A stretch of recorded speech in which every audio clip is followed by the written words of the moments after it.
আলহামদুলিল্লাহ আমাদের অতীতের তজরবা আছে, আমরা কারো দুঃখায় কোনোদিন পড়ি না। আর আমরা বাজারের মানুষের নারায়ে তাকবীরের উপরে চলি না।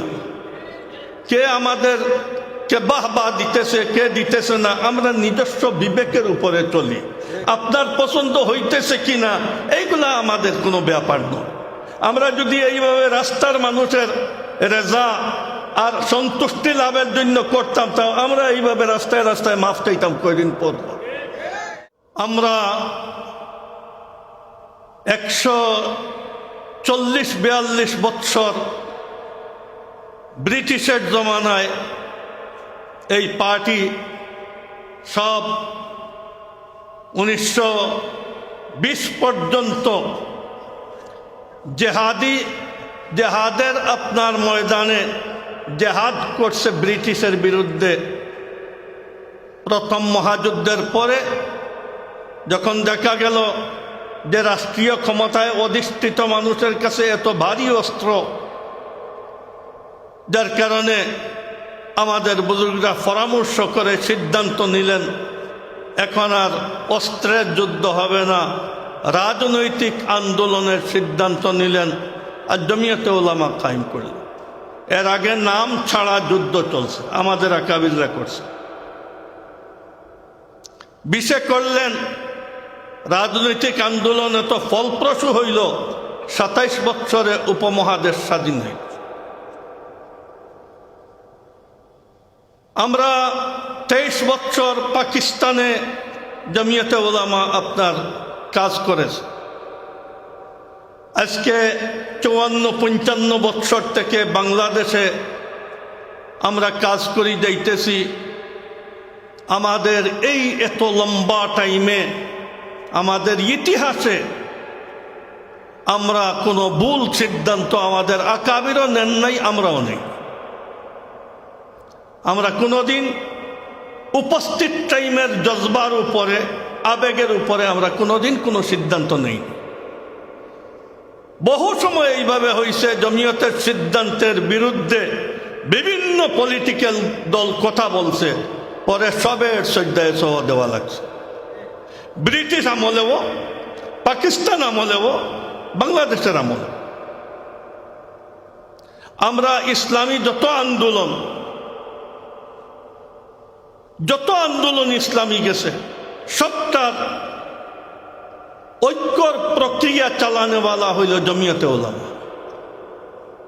আমাদের দেওবন্দি হালকার অন্য দল এক দল আরেক দলের সাথে মিশতে চান না, কিন্তু আমাদের মুফতি ওয়াক্কাস সাহেব, মৌলানা নূর হোসেন সাহেব সবাইকে মিশাইয়া আমাদের যুগপৎ আন্দোলন, হ্যাংসের বিরুদ্ধে, সালমান রুশদির বিরুদ্ধে, দাউদ হায়দারের বিরুদ্ধে বিভিন্ন সময় আপনার আমাদের বুজুর্গ জমিয়তের আপনার ঘরের মানুষ সবাইকে মিলাইয়া আপনার আন্দোলন করছেন।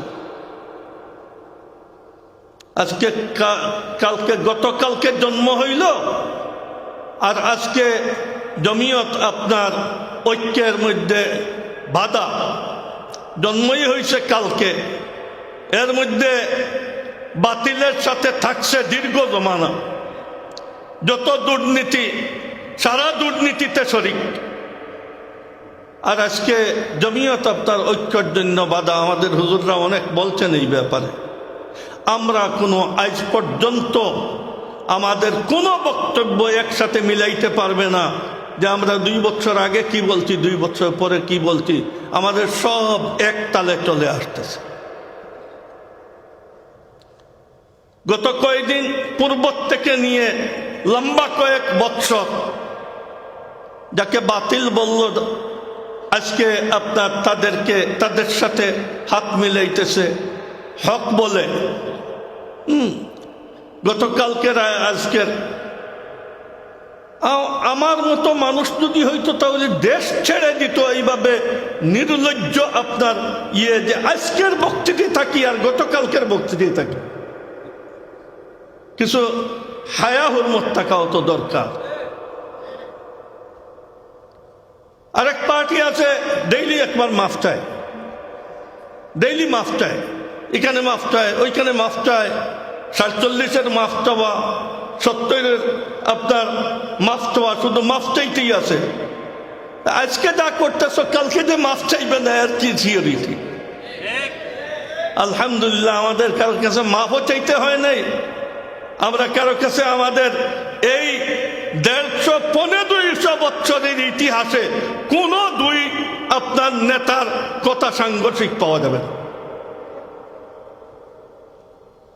আমাদের মৌলানা তফিমুল হক সাহেব বলছেন, আরো হুজুররা বলছেন, হযরত শেখুল ইসলামকে তো এই সরজমিনে কুফরি ফতোয়া দেওয়া হয়েছে। হযরত শেখুল ইসলামের উপরে ডিম মারা হয়েছে, পাগড়ি উঠাই ফেলা হয়েছে। এই আফেন্দি সাহেবের আপনার দাদার এখানে ওনাদের বাড়িতেই আসছিলেন, আর ওইখান থেকে যাওয়ার পথে সৈয়দপুর যে ঘটনা ঘটল, জমিয়তের সাথে এইভাবে কমি না কম জাতের এই আচরণ হামেশা থেকে চলে আসছে। হ্যাঁ, রাজপথে অনেক সভ্য মানুষ আছে যার আমাদের নীতির সাথে মিলে না, সভ্যতার সাথে যুক্তি দিয়ে আমাদের বিরোধিতা করে। আবার রাজপথে অনেক কমিনা রেজিল আছে, তার তবিলে আর কিচ্ছু নাই, তো যা আছে তাই করতেছে। আমাদের হুজুররা বলছেন, আমাদের মহাসচিবও বলছেন, রাজনীতির কোন দলের ফুসফুসিতে পানি ঢুকছে, কে ব্লাড ক্যান্সারে আক্রান্ত আপনারা জানেন না, আমরা জানি। যার কারণে আমরা রুগী আর অনারোগী দেখিয়া আর কিংবা রোগের মধ্যে কম বেশ দেখিয়া কোনো একটা সাইড নেই। এটার ব্যাপারে আপনাদের আস্থা রাখা দরকার। উপস্থিত কোনো জিনিসে সাথে সাথে কোনো সিদ্ধান্ত নিয়ে নেওয়া আর নিজের নেতাকে এত বেওকুফ মনে করা যে আমরা যা বুঝতেছি ওনারা তা বুঝতেছে, এই জন্য পার্টি করারই তো দরকার নেই, যার আপনার ইমামের উপরে আস্থা থাকে। আমাদের হুজুররা সব বলছেন, এখন যেভাবে খণ্ড ভারত ও খণ্ড ভারতের সময় বিশাল এক আপনার সিদ্ধান্তহীনতায় উম্মত ভুগছিল, এইবার এখন উম্মত একটা সিদ্ধান্তহীনতায় ভুগতেছে। এখানে চতুর্দিক থেকে আপনার বিভিন্ন কোম্পানির ডিলাররা আসতেছে এখানে পানি ঘোলাটে করার জন্য। আলহামদুলিল্লাহ আমাদের অতীতের তজরবা আছে, আমরা কারো দুঃখায় কোনোদিন পড়ি না। আর আমরা বাজারের মানুষের নারায় তকবীরের উপরে চলি না। কে আমাদের কে বাহ দিতেছে কে দিতেছে না, আমরা নিজস্ব বিবেকের উপরে চলি। আপনার পছন্দ হইতেছে কিনা এইগুলা আমাদের কোনো ব্যাপার নয়। আমরা যদি এইভাবে রাস্তার মানুষের রেজা আর সন্তুষ্টি লাভের জন্য করতাম, তাও আমরা এইভাবে রাস্তায় রাস্তায় মাফ চাইতাম কয়দিন পর। আমি এই কথাটা বলতে চাই, এক দেশে জাতীয় সংঘের কোনো অফিস হওয়ার অর্থ হইল এই দেশের কোনো নিরাপত্তা নাই, আইন নাই, যেভাবে আফ্রিকায় মেলা দেশের মধ্যে আছে। আর জাতীয় সংঘে যেখানে কাতলে আম হইতেছে, মানুষের জান মালের, মসজিদ মাদ্রাসার নিরাপত্তা নাই, এখানে প্রয়োজন মনে করলো না। বাংলাদেশে কেন প্রয়োজন মনে করে? আসলে জাতীয় সংঘে প্রয়োজন মনে করতেছে না। আমাদের এখানে তার কোনো লোক বসাইয়া রাখছে যে তুমি আমাদেরকে ওইখানে বসার জন্য একটা বিল্ডিং তৈরি করে দাও। ইনারা দাওয়াত দিয়ে ওদেরকে আনতেছে।